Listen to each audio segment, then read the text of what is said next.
민주당과 시민단체가 이번 대구 수돗물 사태와 관련해 권영진 대구시장의 책임 있는 해명을 촉구하고 나섰습니다.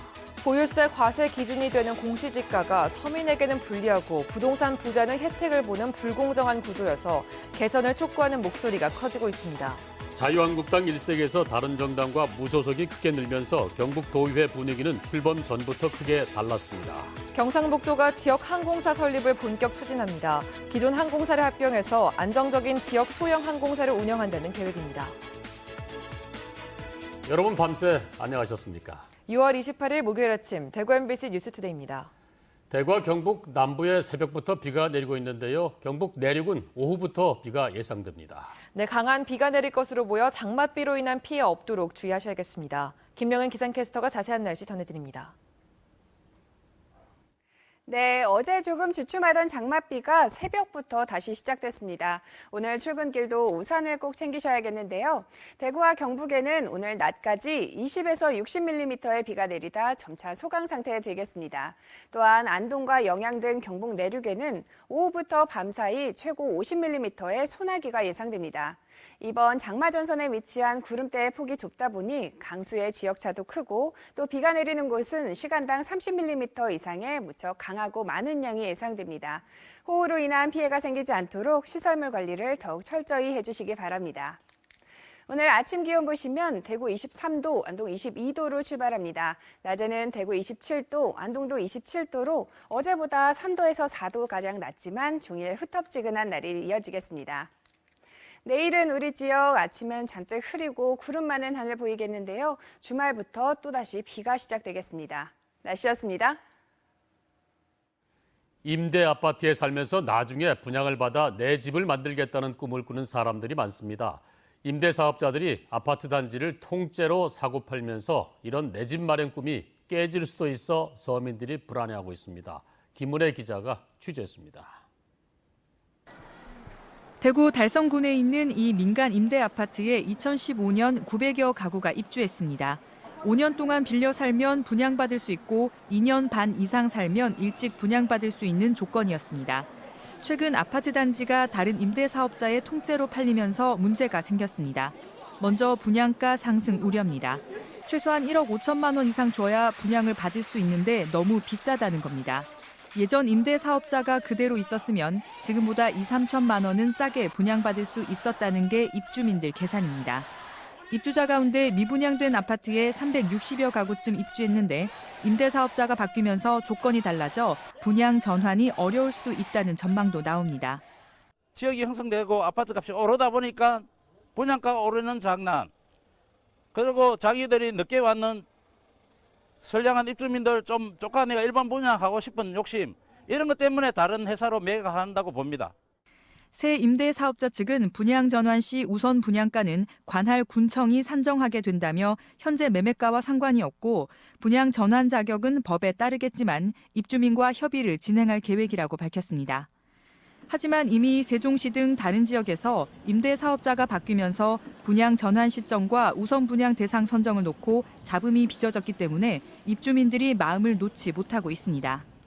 모든 걸 포괄 승계돼서 이루어지기를 바라지만 그 회사가 과연 그럴까 의심밖에 안 간다 이 말이죠. 분양 전환 임대 아파트의 경우 비슷한 갈등이 생길 가능성이 큽니다. 5년이든 10년이든 의무 임대 기간에 임대 사업자끼리 아파트 단지를 사고 파는 것을 금지하는 방향으로 임대주택법을 바꾸라는 국민청원이 진행되고 있습니다. MBC 뉴스 김은혜입니다. 세금은 공평하거나 부자가 더 내야 하는데 우리나라는 그렇지 않습니다. 대기업이나 부자보다 아파트 하나 가진 서민에게 더 큰 무거운 세금을 물리는 것이 우리나라 부동산 보유세입니다. 양관희 기자의 보도입니다. 지난해 대구에서 가장 비싸게 팔린 건물은 북구 유통단지 안 코스트코입니다. 매매값은 824억 원, 건물값을 뺀 땅값은 549억 원입니다.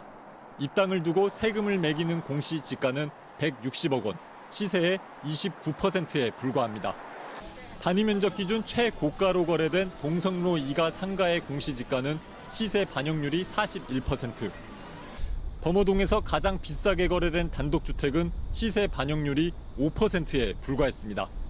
그만큼 세금을 적게 낸다는 이야기입니다.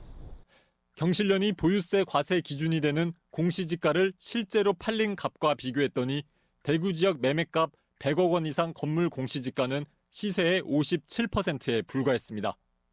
상위 10개 단독주택은 시세의 29%였습니다. 반면 주요 아파트 공시가격 시세 반영률은 72%로 위치나 크기에 상관없이 비슷했습니다. 그냥 아파트 한 채 정도 그렇게 가지고 있잖아요. 그래서 그런 분들은 어차피 세금을 그럼 상대적으로 많이 내고, 그다음에 뭐 업무용 빌딩이라든가, 특히 뭐 재벌같이 대규모 토지를 가진 빌딩이라든가 이런 토지를 가진 분들은 상대적으로 이 적게 내는.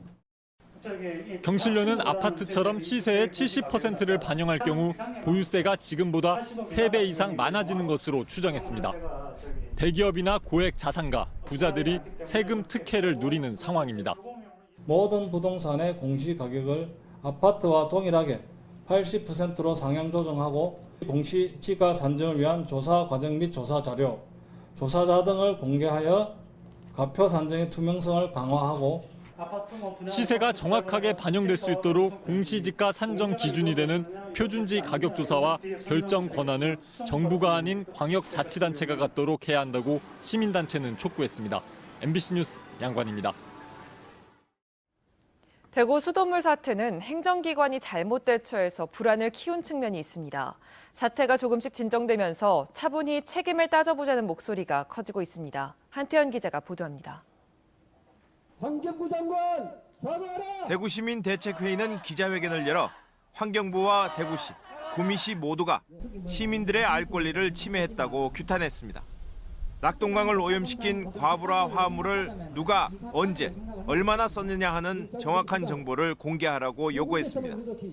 과불화 화합물 사용을 중지하고 난 뒤 쓴 대체 물질도 알려달라고 요청했습니다. 사고와 관련한 책임자를 감사하고 처벌할 것도 요구했습니다.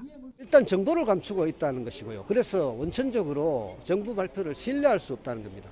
그래서 일단은 이런 일이 터졌으면 정보를 공개를 하고 진상조사를 하고 얘기를 풀어내야 되는데, 더불어민주당 대구시당도 기자회견을 열어 권영진 시장이 나서서 분명히 설명해야 할 것들이 있다고 밝혔습니다. 한 달 동안이나 대구 수위 상태를 몰랐다면 무능하거나 관심이 없었다는 것으로 해석될 수 있는데, 또한 알고도 침묵했다면 이 역시 간과할 수 없는 크나큰 심각한 사안이 아닐 수가 없습니다. 민주당 대구시당은 대구시의 안일한 태도가 시민들의 분노와 불신만 키우고 있다고 강조했습니다. 대구시 의회도 이번 사태와 관련해 낙동강 수질 관리를 범정부 차원에서 대책을 마련해야 한다고 촉구했습니다. MBC 뉴스 한태현입니다. 경북도의회 예비 도의원들이 일종의 오리엔테이션을 위해 미리 도의회를 찾았습니다. 한국당 일색에서 다른 정당과 무소속이 크게 늘면서 도의회 분위기가 출범 전부터 이전과는 달랐습니다. 이정희 기자가 보도합니다. 새롭게 당선된 경북도의원 60명이 한자리에 모였습니다.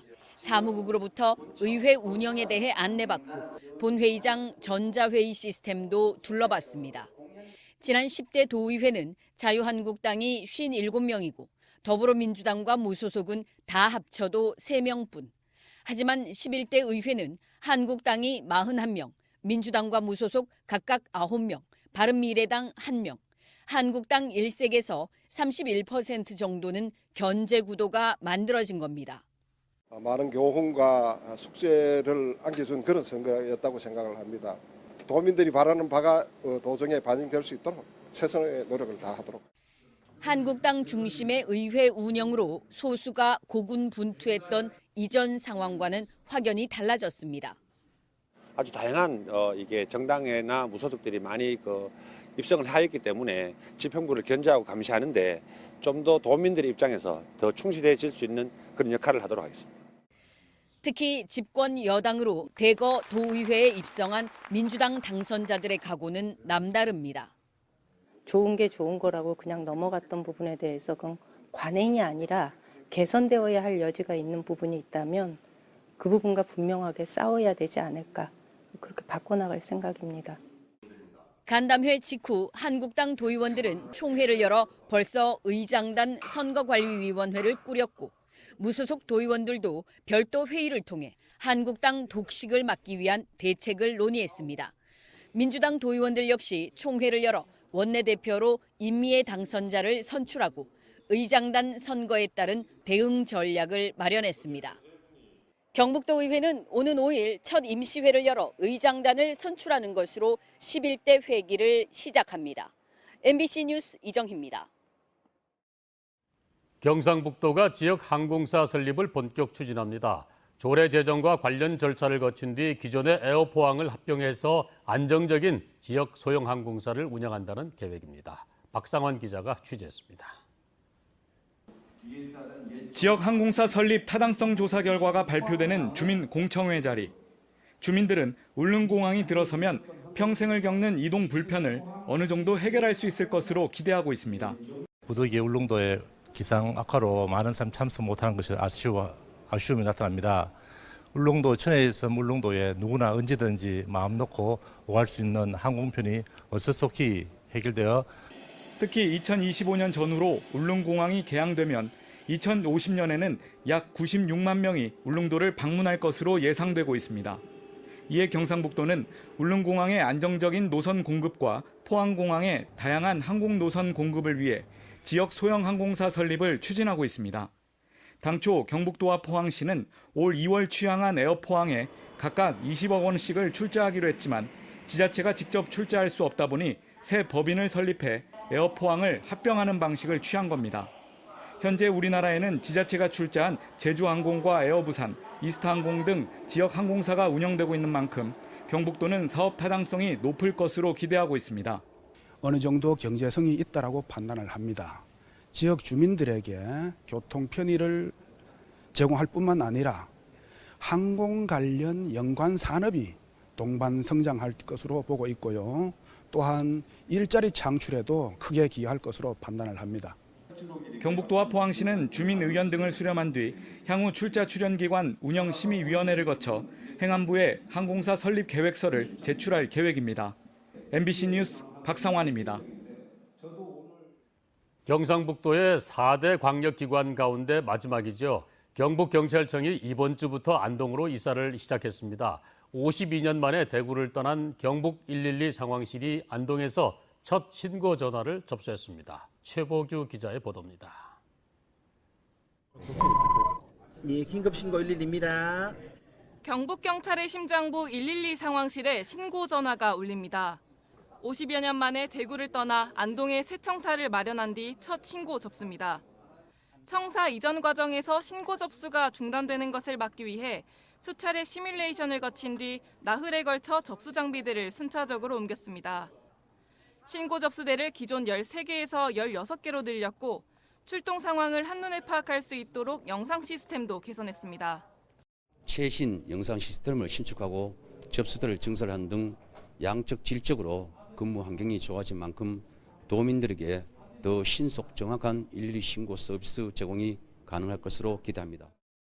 112 상황실을 시작으로 경북경찰청의 안동 신청사 이전은 다음 주까지 계속됩니다. 이전 인원은 모두 450여 명. 이 중 절반은 당분간 대구에서 출퇴근할 것으로 보입니다. 경북경찰청은 버스 6대를 임차해 2년간 대구 통근버스를 운영하기로 했습니다. 오는 7월 정기 인사에선 경북 북부에 연고가 있는 경찰관들로 지방청 근무 인원이 일부 교체될 전망입니다.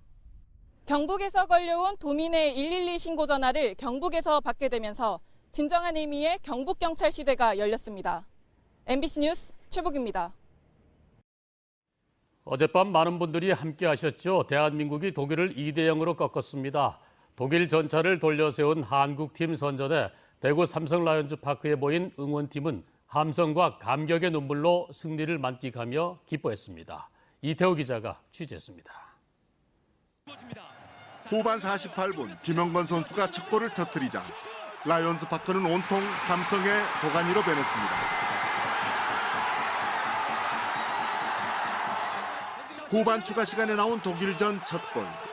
끝까지 포기하지 않은 우리 선수단이 이번 월드컵에 만들어낸 두 번째 골입니다.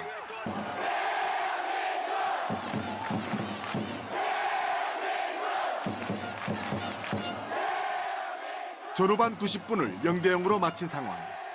추가 시간에 나온 이 첫 골은 삼성 라이온즈 파크에 모인 3,500여 응원단을 하나로 만들었습니다.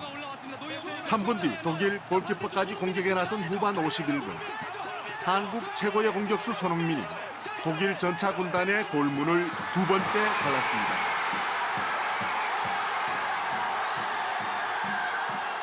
태극전사의 자랑스러운 얼굴, 특급 수문장 조현우는 경기 고비마다 지난해 우승팀 독일의 대포알 슈팅을 막아냈습니다.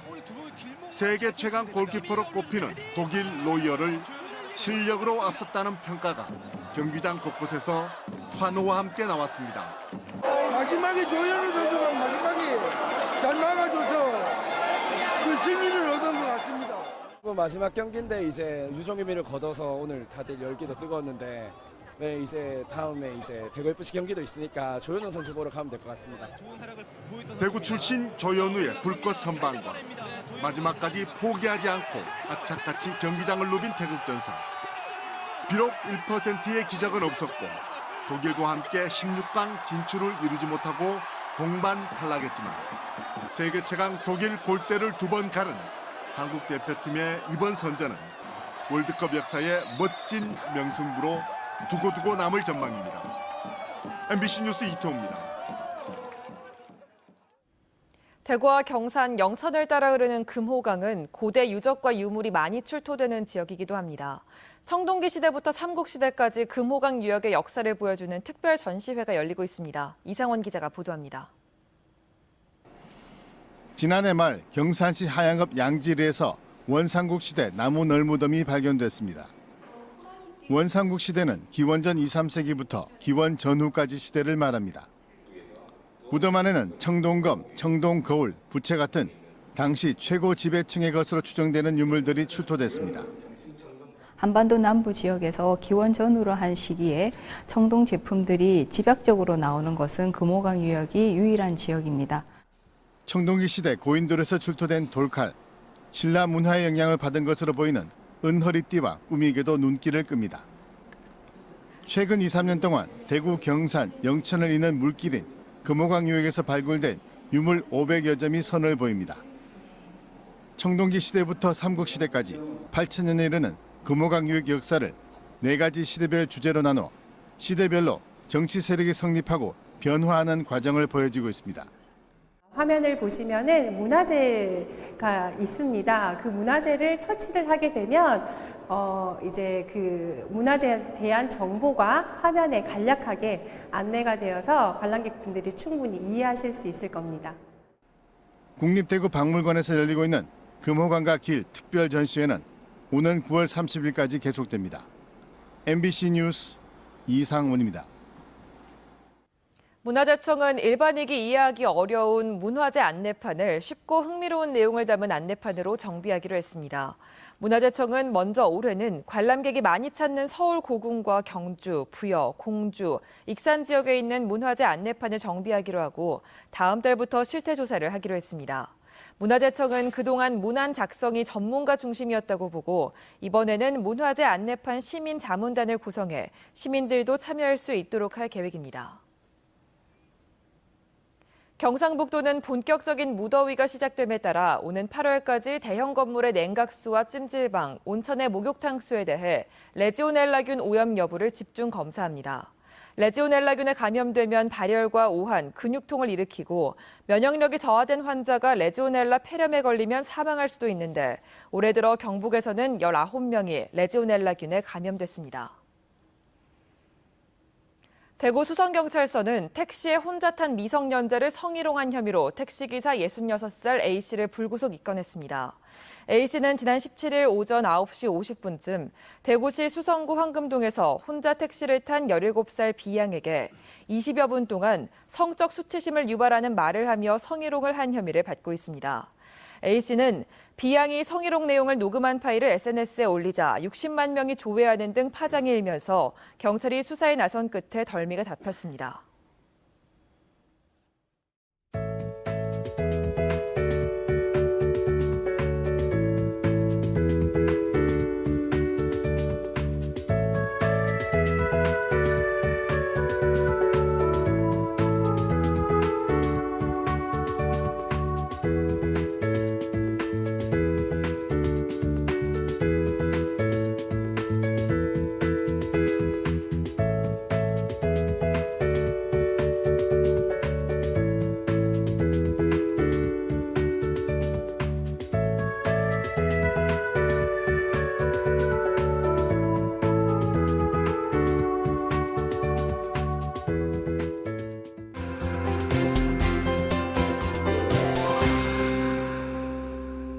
어제 조금 주춤하던 장맛비가 새벽부터 다시 시작됐습니다. 오늘 출근길도 우산을 꼭 챙기셔야겠는데요. 대구와 경북에는 오늘 낮까지 20에서 60mm의 비가 내리다 점차 소강 상태에 들겠습니다. 또한 안동과 영양 등 경북 내륙에는 오후부터 밤사이 최고 50mm의 소나기가 예상됩니다. 이번 장마전선에 위치한 구름대의 폭이 좁다 보니 강수의 지역차도 크고 또 비가 내리는 곳은 시간당 30mm 이상의 강하고 많은 양이 예상됩니다. 호우로 인한 피해가 생기지 않도록 시설물 관리를 더욱 철저히 해주시기 바랍니다. 오늘 아침 기온 보시면 대구 23도, 안동 22도로 출발하고요. 낮에는 대구 27도, 안동도 27도로 어제보다 3도에서 4도가량 낮지만 종일 후텁지근한 날이 이어지겠습니다. 위성 영상 보시면 오늘도 장마 전선의 영향을 받아 우리 지역 종일 흐리고 또 지역별로 강수의 편차가 무척 크겠습니다. 자세한 지역별 날씨입니다. 대구 현재 기온 23도, 청도도 23도로 어제와 비슷합니다. 낮 최고 기온은 대구 27도, 청도 25도 예상됩니다. 문경의 시각 기온 21도, 구미 22도로 출발하고요. 낮에는 문경 26도, 구미 27도 기온 보이겠습니다. 안동의 아침 기온 22도, 예천 20도로 하루를 시작합니다. 낮 기온은 안동 27도, 예천 25도로 어제보다 4도가량 낮겠습니다. 경주의 현재 기온 23도, 낮 기온 27도 예상됩니다. 바다의 물결은 강한 바람과 함께 최고 3.5m로 일겠습니다. 내일은 우리 지역 종일 흐리고 구름이 많이 끼겠는데요. 토요일부터 또다시 비가 시작되겠습니다. 날씨였습니다.